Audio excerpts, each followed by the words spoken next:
at tinutulungan ko siya sa paghihiwa ng mga sangkap na kailangan niya sa lulutuin niyang paksiw na isda. Talaga po? Nakangiting sabi ko naman. Oo, ikaw lang ang palaging laman ng mga sulat niya. Kung gaano ka kaganda, kabait at kung gaano ka kamahal ng anak ko. Magkukwento pa ni Mama. Mahal na mahal ko rin po si Ramon. Ang sabi ko. Excuse me. Maswerte ka sa anak ko at alam ko na maswerte rin siya sa'yo. Ang sabi pa ni Mama. Tumayo na siya para ilagay sa kawali ang igigisa niyang bawang. Nagpatuloy naman ako sa ginagawa kong pagpipitpit ng luyan. Nakangiti ako noon dahil sa sayang nararamdaman ko. Ganon pala ang pakiramdam kapag kasama mo ang pamilya ng Hello. mamamatay kayong lahat. Boses yun ni Mama na nagpataas ng tingin ko.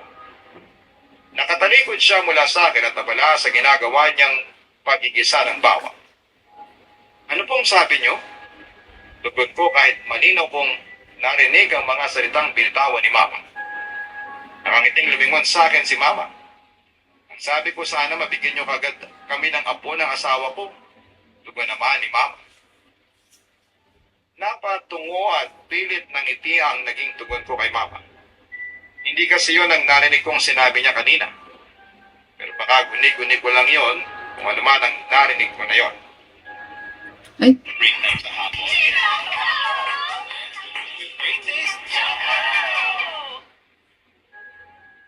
Kinabukasan, Papa Dudut.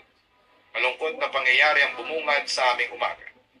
Dahil hindi na muli pang nagising ang mama ni Ramon. Namatay daw siya ng dahil sa atake sa puso habang natutulog.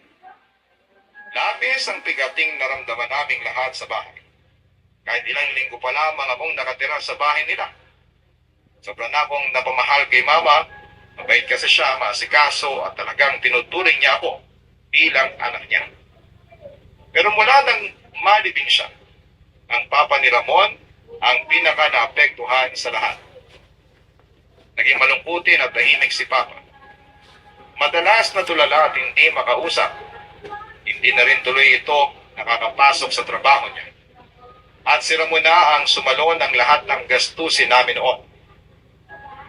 Papa, tara na po sa loob. Nakahain na po ang hapunan. Anyaya ko kay Papa. Kagaya ng dati, nakaupo siya sa bangko at malayo ang tingin. Papa, muling pagtawag ko sa kanya. May lalaki, halos gulong ni Papa habang nakatingin pa rin sa madilim na parte ng gubat.